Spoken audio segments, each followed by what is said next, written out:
Welcome back. In this episode, I'll be attempting to look at some of the triggers that pushed couples towards, making that decision to quit their marriage. So, let's remove the mask of pretense at this time and name the actual issue that is driving couples, from commitment. What are those things that are actually dragging couples from commitment to considering quitting in their marriage? I want you to know that these are not just weaknesses, they are common hurts that happens because of our human experiences in marriage. So we're going to be looking at these triggers, and I want you to be sincere and look at the triggers that affect your own marriage right now. Trigger number one is unmet expectation. A lot of us go into marriage with expectations, saying that I thought longer and I wished that things were going to be better. You enter into a relationship with a lot of expectations in your mind, hoping that things will just line up exactly the way you said it. But the problem most times is that those expectations were unspoken. And we'll make those expectations even unconsciously in your mind. And now you are married and you expect that your partner should, execute and make those expectations come true. Maybe you have expected in your marriage that you're going to have greater financial stability at this point in time in your marriage. You did expect a deeper spiritual connection between you and your spouse and your walk with God. Maybe your expectations was that you expect more romance and passion in your bedroom and in the intimacy that you share with your partner. Different levels of ambition or have different levels of personal growth. You expect to be a certain level and be somewhere at certain time. A more engaged co-parenting arrangement. Now, the reality is now dawned on you, and that you're seeing that what you expect is not what you're getting in your marriage. And that disappointment begins to settle in. And as soon as that disappointment begins to settle in and they are left unaddressed, it begins to breed contempt. You begin to feel contempt towards your partner, feeling resentful because the things that you have expected to happen in your marriage didn't. So the question is not whether you had expectations. Every one of us do. We all do, go into a new job, certainly even go into the marriage. But the question is, have you communicated those expectations to your partner clearly? And have they been willing to adjust to be able to meet up with the expectations that you have in your marriage? You see, these are the questions that you need to have, because it's one thing to have expectation. It's another thing for your partner to have the capacity to actually understand and execute and make those reality come to pass. And when that doesn't happen, there is an issue. The second is emotional disconnect. The second trigger is emotional disconnect. You see, we don't talk as often as we used to. Of course, because of the pressures of life, the demands of work, and other external relationships. You say you remember when your conversation used to flow effortlessly. They just used to flow. You just had those connections where hours you guys are chit-chatting and you are talking about your dreams and your ambitions, and the tension and the connection is strong and vibrant. And now the story is changing. Your deepest conversation right now may just be revolving around logistics, how to pay the bills, The school runs that you need to do, who takes the child to school, who picks him up, activity, who makes the dishes, who ensures that the house is kept clean. Those are just the things that your marriage has automatically gone into. You see, you are coordinating life together, but you guys are no longer experiencing those deep, intimate life communications and life intimacy that you once had, and those things that you once dreamed about. You see, emotional disconnection doesn't really, like I've said before, doesn't just happen over time. It does happen because we stopped loving someone. Or it doesn't stop because we stopped loving someone. It happened because we stopped prioritizing our intimate relationship with our spouse. Having those intimate conversations, being vulnerable in sharing your deepest and your greatest heart about your partner and the world in general.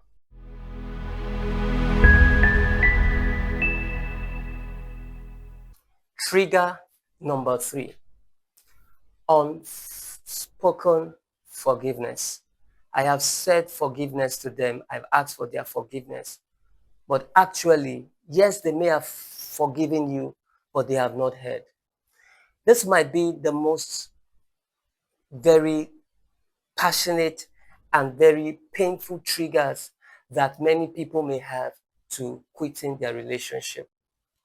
Because you have spoken the word, I forgive you verbally. Maybe you have even believed that your partner has forgiven you. But you see, the wounds that those traumas, those distrusts brought in by reason of that action that you ask for forgiveness for doesn't just heal like that. You may have noticed that the same old arguments keep resurfacing over and over again, and it keep bringing up those past offenses that you may have done in the past. And you're wondering, but I said, I've forgiven. You struggle to physically or emotionally connect intimately. You keep a mental record of everything that your partner have done to you, the mistakes that they have done, the distrust, the infidelity that has happened. You find yourself building worlds instead of building bridges that will allow you guys to heal quickly and to come together. You see, forgiveness is a decision that you need to make. But I need you to know that healing takes time and is a process. You need both of them if you truly want to heal and reset your marriage for good. So what's the trigger number 4? The trigger number 4 is communication breakdown. Communication breakdown. You have talked, but you don't feel heard. You have talked about your needs, your expectations, what you want your partner to do, but you have not felt heard. There is a devastating difference between just talking and having your partner truly understand what you have talked about and then reacting or acting upon those things that you have said.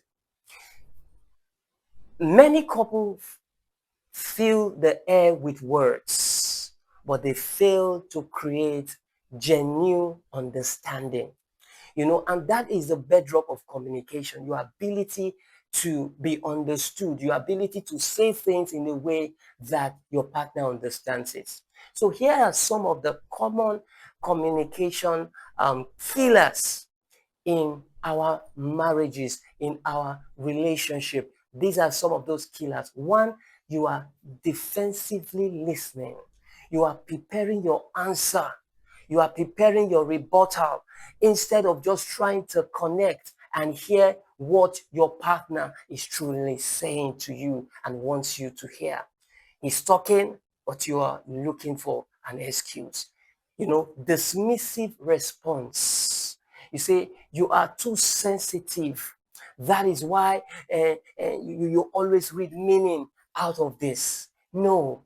You see, those are the things that we do. We think that we understand our partner, but we don't. Interrupting your partner even before they have finished expressing their thoughts. You see, when this happens, you turn your partner off and the person just doesn't want to talk again. Another way we exemplify these things is non-verbal communication. We contradict what we say with our mouth with our body language. Our eyes are rolling. We are slightly turning away from our partner. Our legs are crossed because you have already shut down. And so you are not ready to listen again. Now, it may also be that they are bringing up past grievances instead of trying to stay focused on the present and current issues that you are facing right now.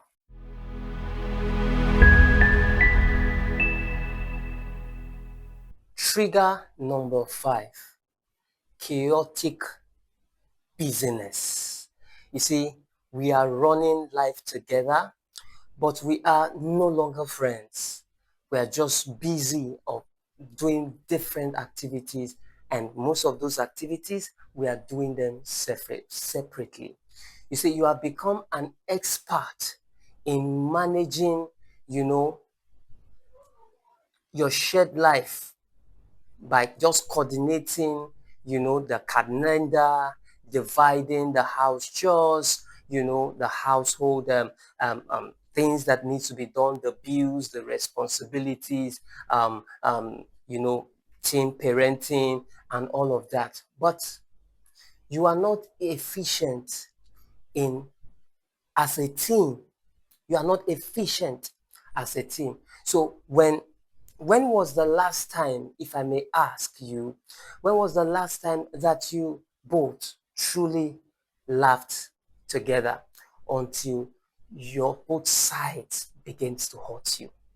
When was the last time you had a spontaneous adventure, even a small one? When was it? When was it? When was the last time both of you actually sat down together to have a discussion about the shared dreams of the future?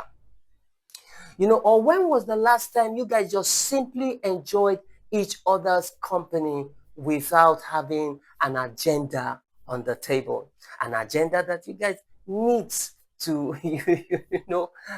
address immediately. When was the last time? You say efficiency is important, but I need you to know that intimacy requires intentionality. To be intimate, you need to be intentional about it. It's not something you can just, schedule. It's something that happens spontaneously. But you see, but you need to be able to create time for it to happen. Otherwise, it will not happen. So you need to just be able to create that time so that your partner can feel loved. Trigger number 6, external pressure. External pressure. There are cultural expectations. There are extended family interferences that comes to trap us in the routine of our marriage. You see, especially if you're from this part of the world, the African descent, your marriage doesn't just exist in a vacuum. You see, there are going to be external forces that will try to apply constant pressure on your marriage. And how do they put those pressures on your marriage? For example, in-laws with a strong opinion about how you should manage your relationship. They feel that they have been there before and they know how to do it. And then they begin to interfere in your marriage. This is how we do it. This is how you should do it because this will work. expectations about gender, cultural expectations about gender roles and responsibility. Oh, why should a man be carrying water, fetching water from there? Why should he be washing the? Why should the woman be washing the car? You know, and also we also have social media that highlight and create unrealistic standards for us. And this, all of these things are coming into our head. We also have friends and their relationship that appears to be better than ours. And so it's now easier for us to feel that, oh, there is a pressure. Our marriage is not good because someone else's marriage seems to be doing better. And that creates pressure. Financial stress amplified by societal pressure to maintain a particular kind of appearance and a particular lifestyle. These are these external affairs and external pressure have a tendency to create pressure internally in your marriage if you do not have the wisdom for you and your spouse to sit down together and have a united front against all of this pressure and how to respond effectively to them. I hope you're learning something here. See, here is the painful truth that we don't often talk about enough. You know, we don't just talk about these things enough. You can be married and still feel profoundly sorrowful, achingly sorrowful. You can be. And you are sorrowful because you feel alone, even though you are married. You are married. You can share a bed in a home and even with children, and you still feel that you are navigating life in solitude. These things can happen. These things thus happen. You see, I don't want you to dwell on it as though there is no hope. But I need you to know that, see, here is the hope that I want you to hold on to. I need you to hold on to this hope while you are going through this phase in your life. That you don't have to stay there. You don't have to be in a solitude. Life is not a sentence for you to be unhappy. It is a signal.